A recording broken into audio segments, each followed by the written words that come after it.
एक समय की बात है। विनायक नगर नामक गांव में 65 साल की एक औरत लीलावती रहती थी। वह अपने 2 बेटों और उनके परिवारों के साथ रहती थी। वह एक ही घर में रहते थे। लीलावती को स्वादिष्ट खाने खाने का बहुत शौक था। उसे अच्छे कपड़े पहनने का, आईने में अपने आप को देखने का बहुत शौक था। जब उसके बेटे काम पर निकल जाते, उसकी बहुएं अपने काम में व्यस्त हो जाती, मगर लीलावती को इस बात की कोई परवाह नहीं थी। बड़ी बहू, ओ बड़ी बहू, इधर आओ जरा। जी माँ, बोलिए। अरे, क्या तुम मुझे वो गिलास दे सकती हो जिसमें पानी रखा हुआ है? लीलावती बहुत आलसी थी। अपने बाजू में पड़ा हुआ गिलास भी वह उठा नहीं सकती थी। वह हर बार ऐसे ही करके किसी ना किसी को बुलाती और उन्हें परेशान करती। उसकी बहुएं उसका कहना तो मान लेती थी, मगर वह भी बहुत परेशान रहती थी, क्योंकि उसे खाने का बहुत शौक था। जब अच्छा पकवान पकता था तो वह खुद रसोई घर में जाकर देखना चाहती थी कि क्या पक रहा है। अरे बहू, सुनो, तुम क्या पका रही हो? खुशबू तो बहुत अच्छी आ रही है। फिर जब लीलावती की बहुओं ने खाना बना लिया तो वह इंतजार करती थी कि वह रसोई से बाहर कब आएंगी। वह रसोई में जाकर सभी पकवान देखती थी, एक एक करके उन्हें सूंघती थी और फिर कटोरी में सामान भरकर चुपचाप अपने कमरे में चली जाती थी। भोजन के समय बहुएं पहले सबको खाना परोसती थी, मगर जब उनकी बारी आती तो खाना कम पड़ जाता था। उन्हें पता ही नहीं था कि खाना कम कैसे पड़ जाता है। कभी कभी तो उनके पति उन्हें गुस्सा भी करते थे कि क्यों उन्होंने सही मात्रा में खाना नहीं बनाया है। ऐसा देख के लीलावती मन ही मन खूब हंसती, मगर वह अपने बेटों को कुछ नहीं कहती थी कि वह अपनी पत्नियों से ऐसे क्यों बात कर रहे हैं। फिर एक दिन लीलावती के बेटे बाजार से कुछ मिठाइयां लेकर आए और वो मिठाइयां उन्होंने अपने बच्चों के लिए रख दी। लीलावती से तो रुका ही नहीं गया। वह अपने पोते पोतियों के पास आई और मिठाई का डब्बा उनसे ले लिया। सुनो बच्चों, ये मिठाइयां मैं तुम लोगों में बराबरी में बांटूंगी। चलो अपनी आंखें बंद करो और अपना हाथ आगे करो बच्चों। ऐसा सुनकर बच्चों ने वैसा ही किया जैसे उनकी दादी माँ ने कहा। फिर लीलावती ने उस डब्बे में से कुछ मिठाइयां चुपचाप अपने पास रख लीं और बाकी की मिठाइयां बच्चों को दे दी और फिर चुपचाप अपने कमरे में चली गई। ये ही नहीं, वह तो अपनी बहुओं की साड़ियां भी चुराती थी। जब उसकी बहुएं साड़ियों को तार पे सूखने के लिए टांगती, वह चुपचाप साड़ियां ले जाती। उसकी बहुएं परेशान हो जाती कि ऐसा किसने किया है। उन्हें लगता कि साड़ियां कहीं गुम हो गई हैं। माँ जी, आपने मेरी लाल साड़ी देखी क्या? मैं कई समय से ढूंढ रही हूँ, मगर मुझे मिल ही नहीं रही।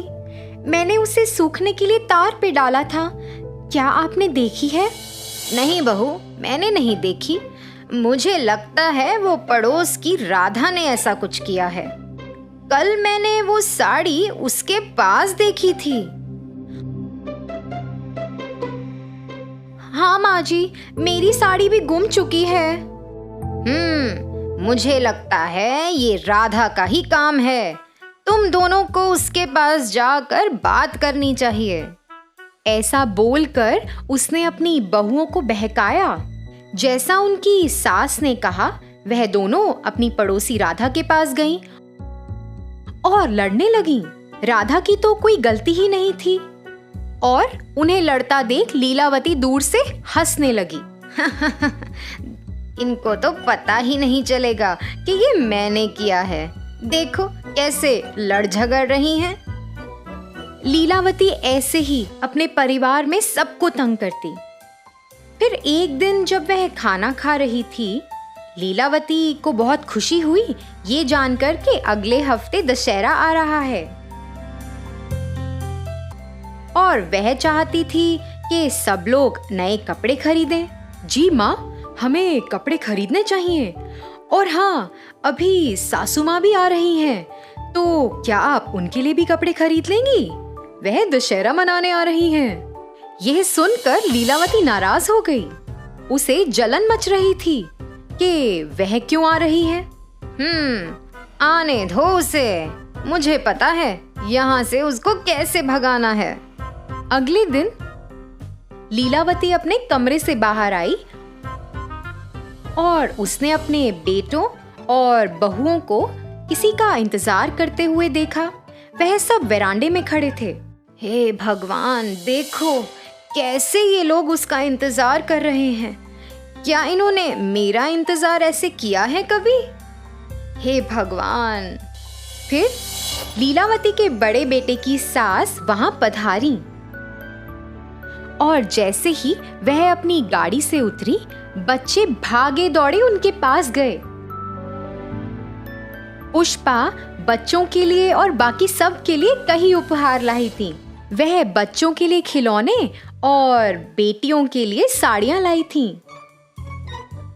पुष्पा ने लीलावती को भी एक सुंदर सा बस्ता भी दिया। लीलावती ने वह बस्ता तो कबूल किया और चुपचाप अपने कमरे में चली गई और फिर बाहर आई।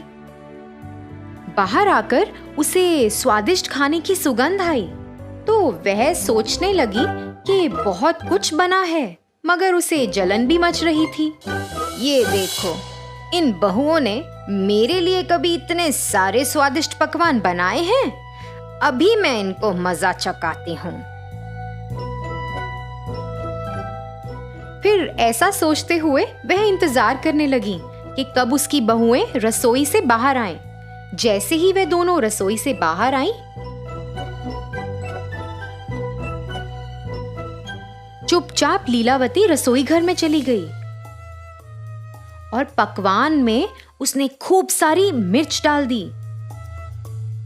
फिर जैसे ही सबने खाना शुरू किया, सब लोगों से खाया ही नहीं गया। सबको खूब मिर्च लग रही थी।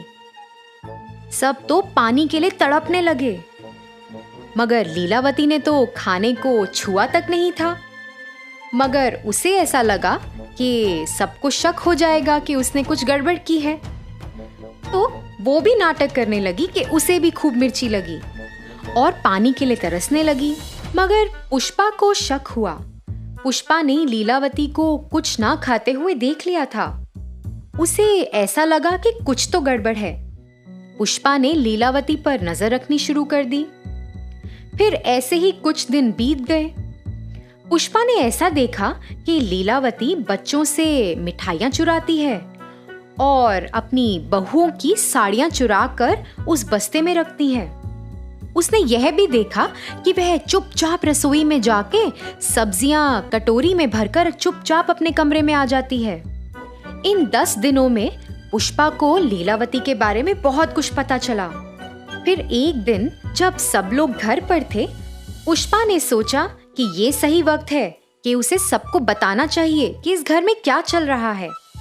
लीलावती, सुनिए, क्या आप वो बस्ता ला सकती हैं जो मैंने आपको दिया था? मैं आपको वापस लौटा दूंगी।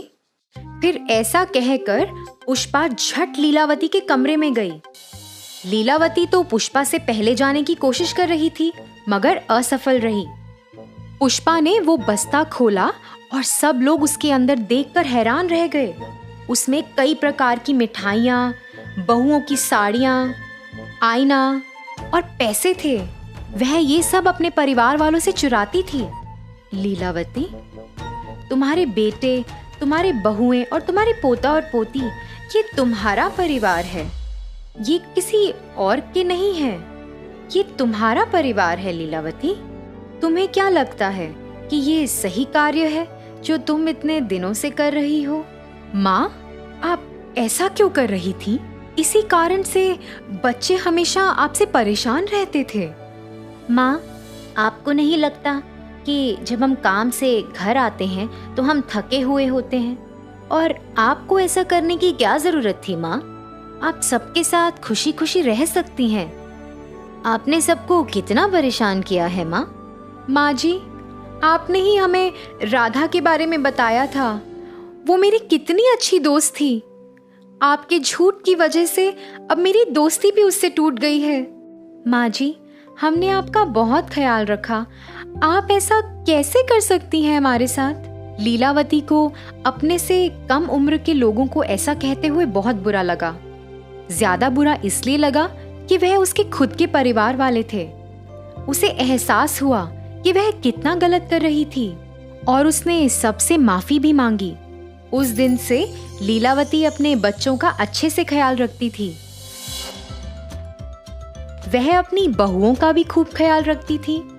वह अपनी बहुओं की काम करने में मदद भी करती थी। ऐसा सब देखकर पुष्पा भी बहुत खुश हुई कि उसके रहते रहते लीलावती का हृदय परिवर्तन हुआ। तो बच्चों, इस कहानी से हमें ये सीख मिलती है कि हमें अपने पास मौजूद जिंदगी से संतुष्ट रहना चाहिए। उम्र के साथ हमें अपना व्यवहार भी बदलना चाहिए, नहीं तो इससे हमारे अपनों को चोट पहुंच सकती है।